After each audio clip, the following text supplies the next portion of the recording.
가룟 유다가 가격 계산을 하면서 아까워합니다. 그러면서 가난한 자들에게 나누어 주었으면 더 좋았을 것이라고 이야기합니다. 그녀가 이렇게 하는 이유, 그녀가 복음의 능력을 맛보았기 때문입니다. 저는 그렇게 봅니다. 더 깊은 설교, 오늘부터 2월 한 달 4주에 걸쳐서 복음의 능력을 맛본 사람이라는 제목으로 말씀을 나누고자 합니다. 오늘은 그 첫 시간으로 나사로의 여동생인 마리아를 다루어 보고자 합니다.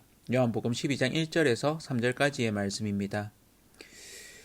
이 말씀을 들으시는 분들 중에 죽음의 문턱, 소위 죽다 살아났다라는 표현이 있기도 하죠.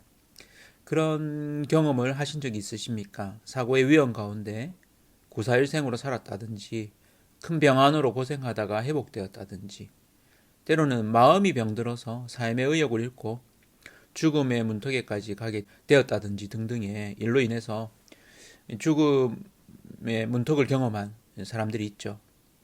그까지는 아니더라도 삶에 대한 새로운 생각을 하게 되는 어떤 계기로서의 그런 경험을 했을 경우에는 생애에 대한 애정이 남달라지게 되죠.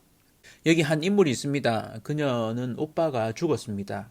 그녀는 예수님과 친했고 예루살렘 성에 올라가기 위해 꼭 거쳐야 하는 동네인 베다니에 살던 그녀 가족은 예수님이 예루살렘에 올라올 때면 늘 방문하던 집이었습니다.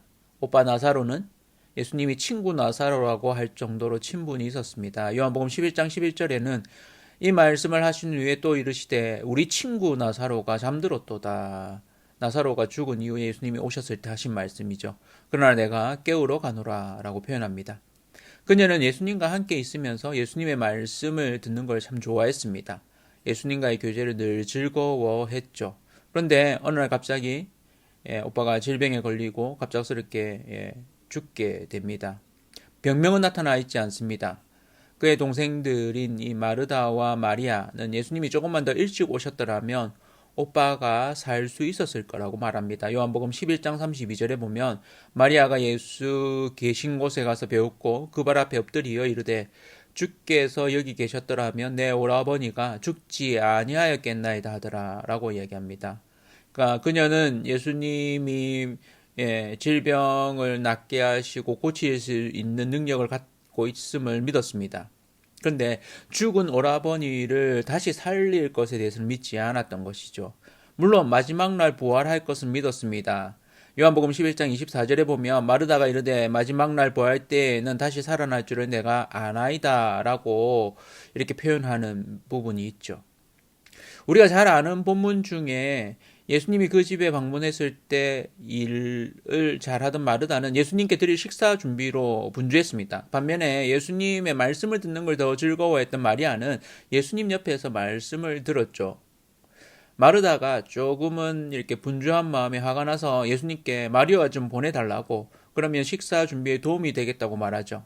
누가복음 10장 40절입니다. 마르다는 준비하는 일이 많아 마음이 분주한지라 예수께 나아가 이르되 주여 내 동생이 나 혼자 일하게 두는 것을 생각하지 아니하시나이까 그를 명하사 나를 도와주라 하소서. 그러자 예수님이 오히려 마리아 편을 들면서 네가 많은 일로 염려하고 근심하지만 몇 가지만 하든지 다만 한 가지만이라도 좋다고 하시면서 마리아는 스스로 선택한 좋은 편을 빼앗기지 아니할 것이라고 이야기합니다. 그 말은 둘의 마음을 다 읽어주시는 거죠. 둘 다 지지하시면서도 마르다의 마음은 누구로 들으시고 또 중심을 잡아준다고 할 수 있겠죠. 그랬던 이 마리아, 마리아는 예수님과 옆에 있으면서 대화 나누기를 또 예수님이 하시는 말씀을 듣기를 복음을 들었겠죠. 그 오빠가 죽었다가 4일이 지난 때 그러니까 시체에서 냄새가 나기 시작하는 시점입니다. 예수님이 도착했습니다. 그 전에 오실 수 있을 거라고 생각했는데 그렇지 못했던 거죠. 이 누이들 마르다 마리아와 주변의 유대인들이 함께 웁니다. 예수님이 이를 보시고 슬퍼하시면서 이들을 불쌍히 여기시고 눈물을 흘립니다. 요한복음 11장 33절 35절입니다. 예수께서 그가 우는 것과 또 함께 온 유대인들이 우는 것을 보시고 심령의 비통히 여기시고 불쌍히 여기사 예수께서 눈물을 흘리시더라. 정말 친밀했던 이들이죠. 그 오빠의 죽음 앞에 여동생 마리아는 소망을 잃었습니다. 그런 그녀에게 놀라운 일이 생기게 되는데요. 예수님이 나사로가 안치된 돌무덤에 가서 돌을 옮겨 놓으라고 말합니다. 하나님께 내 말을 들으심을 감사합니다라고 기도하시고 나서는 이렇게 외치죠. 요한복음 11장 43절인데요. 이 말씀을 하시고 큰 소리로 나사로야 나오라 부르시니 어떤 결과가 일어날까요? 44절에 죽은 자가 수족을 배로 동인 채로 나오는데 그 얼굴은 수건에 쌓였더라. 예수께서 이르시되 풀어 놓아 다니게 하라 하시니라. 나사로가 다시 살아났습니다. 마리아가 얼마나 기뻤던지 이후 6월절 엿새 전에 예수님이 다시 오셨을 때 그녀는 예수님의 죽음을 예감합니다. 여자가 느끼는 어떤 직감 같은 거죠. 소위 결혼할 때 쓰는 비싼 향유, 가장 귀한 것이죠. 당시 시세로 300데나리온에 해당하는 순전한 나드 한 근을 깨뜨려서 예수님의 발에 붓고 그녀의 머리털로 그 발을 닦습니다. 방에 향유 냄새가 가득하게 됐겠죠. 소위 옥합이라고 하는 것인데 이 옥합, 반투명 고급 대리석 알라바스터로 만든 호리병 모양의 고급 향수병입니다. 당시 팔레스타인 지역에서 쓰는 이 알라바스터 옥합은 대부분 이집트산입니다. 불빛에 비춰보면 반대편 불빛이 느껴질 정도로 약간의 이렇게 투명도가 있는 그런 옥합입니다. 원석 덩어리를 깎아서 만든 병이죠. 워낙 고가인 이 향유, 휘발성이 강하기 때문에 밀봉해 두었다고 합니다. 그래서 당시에는 이런 뚜껑이 따로 있는 게 아니기 때문에 밀봉하기 위해서 밀랍으로 뚜껑을 만들었다고 합니다. 옥합을 깨뜨렸다는 것은 그 뚜껑의 밀랍을 제거하는 행위를 말합니다. 그러니까 뚜껑을 여는 행위가 이 옥합이 뚜껑 밀랍을 제거하면서 깨어지는 거죠. 입구를 깨뜨려야지만 향유를 부을 수 있습니다. 한 근이라고 했을 때는 12온스라고 하는데 이게 327g이라고 합니다. 그러니까 콜라 한 캔이 330ml, 소주 한 병이 360ml 정도니까 이 정도 제법 많은 향수인 거죠. 그러니까 상당히 향수 양이 제법 많이 됩니다. 콜라 한 병을 한 방에 다 쏟았다. 그 정도의 향수 양을 쏟았다 하면 정말로 그 방에는 향기가 진동을 하겠죠. 가격이 300데나리온이니까 1데나리온이 노동자의 하루 임금 10만 원으로 따져도 3천만 원. 만약에 하루 임금이 30만 원이다. 그러면 거의 1억에 가까운 금액이 되는 거죠. 가격이 어마어마하죠. 이 본문이 누가복음 7장에도 죄 지은 한 여인이 이와 비슷한 행동을 하는 부분이 나옵니다. 그러나 이 시간과 장소가 다릅니다. 다른 두 사건, 비슷한 사건이 기록되어 있는 거죠. 그러니까 비슷한 사건이 두 번 일어난 것입니다. 그래서 그 누가복음 7장의 본문과 이 오늘 본문 요한복음 12장은 서로 다른 인물인 것입니다. 마리아는 왜 이렇게 귀한 향유와 담긴 옥합을 깨뜨려서 예수님의 발에 부었을까요? 가룟 유다가 가격 계산을 하면서 아까워합니다. 그러면서 가난한 자들에게 나누어 주었으면 더 좋았을 것이라고 이야기합니다.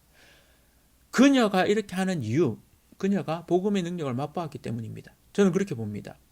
예수님이 예루살렘 성에 올라가시기 위해서 오셔서 하루나 이틀 묵고 가셨고 그럴 때면 같이 식사도 하고 얘기도 나누고 때로는 밤늦게까지 하나님 나라에 대해서 말씀하셨을 겁니다. 예수님과 교제하는 그 기쁨이 그녀에게는 참으로 컸을 것입니다. 그리고 무엇보다 병으로 죽은 오빠, 완전히 사흘이 지나고 나흘째, 4일이 지났기 때문에 이제는 더 이상 다시 살아날 것이라는 소망이 없던 그 오빠를 예수님이 살려주셨습니다. 예수님에 대한 인식이 바뀌게 되죠. 아, 예수님이 내가 아는 수준을 넘어서는구나 하고 새롭게 보게 되었던 거죠. 예수님이 정말 메시아구나. 그리고 그분이 죽으심을 통해서 온 인류가 구원받는다는 것에 대해서도 이해를 하고 있었던 것 같습니다. 복음의 능력을 맛본 마리아는 그 물질을 전혀 아까워하지 않습니다. 마리아가 맛본 복음의 능력이 무엇일까요? 세 가지 정도로 정리해보고자 합니다. 첫 번째는 예수님과의 교제입니다. 그녀가 예수님과 함께 이야기 나누고 예수님의 말씀을 들을 때 그녀의 마음이 뜨거워짐을 느꼈던 것입니다. 마치 부활 이후에 부활하신 예수님이 엠마오로 가는 길에서 두 제자를 만나서 이야기를 나눌 때 그들이 느꼈던 뜨거움과 그 감동과 유사합니다. 그녀가 예수님과 보내는 시간, 그 사귐 자체로 복음을 경험했던 것입니다. 예수님이 전하시는 말씀, 하나님 나라에 대한 말씀이겠죠. 그분 자체가 있는 것으로 인해서 이 땅에 임하신 하나님의 임재, 임마누엘을 경험했던 것이죠. 두 번째로 마리아가 맛본 복음의 능력은 죽음의 권세가 깨뜨려지는 것을 경험했던 것입니다. 오빠 나사로가 다시 살아나는 그 부활을 그가 보았던 것이죠. 예수님이 죽음의 권세도 깨뜨릴 수 있음을 그는 전인격적으로 경험한 것입니다.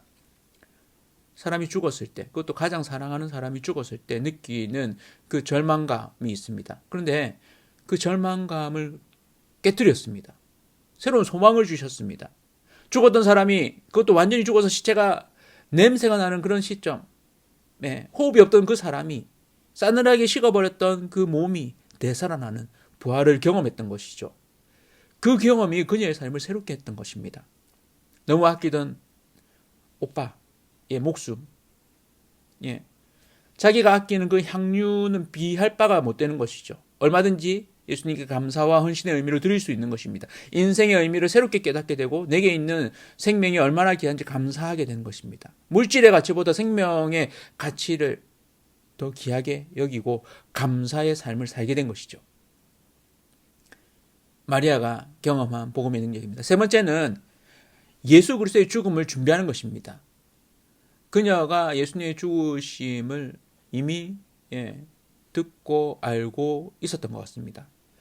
예수 그리스도의 죽음이 갖는 의미 또한 알고 있었던 것 같습니다. 그래서 요한복음 12장 7절에는 예수님이 이렇게 이야기하십니다. 예수께서 이르시되 그를 가만두어 나의 장래할 날을 위하여 그것을 간직하게 하라. 예수님도 그녀가 예수님의 죽으심을 미리 준비한다는 것을 알고 있었던 것입니다.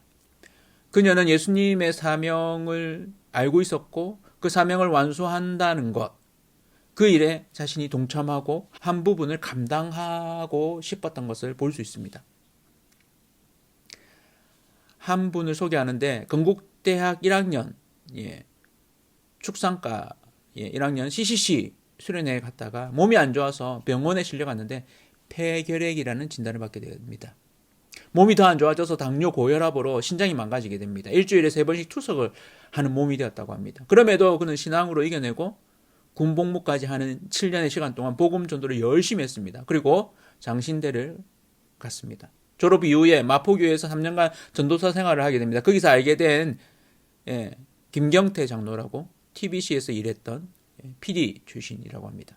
함께 연예인 교회를 개척하고 시작합니다. 1980년에는 두란노 소원이라는 우리가 잘 아는 그 출판사를 만들게 됩니다.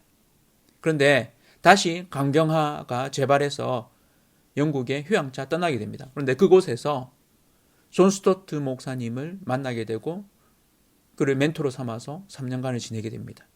그리고는 귀국한 이후에 1984년도에 온누리 교회를 개척하고 27년을 사역했습니다. 그를 잘 아는 사람 중에 이동원 목사님은 그는 온몸이 종합병원이었다고 말합니다.